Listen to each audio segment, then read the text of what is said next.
Мұқағали Мақатаев. Үш бақтым.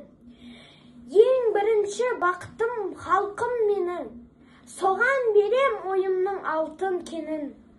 Ол бар болса мен бармын, қор болмаймын. Қымбатырақ алтыннан нарқым менің. Ал екінші бақтым тілім менің. Тас жүректі тіліммен тілім дедім. Кейде дүниеден түңілсемде, қасиетті тілімнен түңілмедім.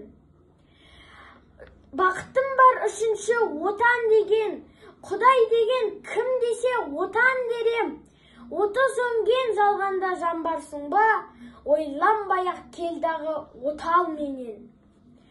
Үш бірдей бақтым бар алақанда, мені мұндай бақытты жаратар ма? Үш күн нұрын төгеді аспанымнан, Атырау Алтай арқа Алатауға.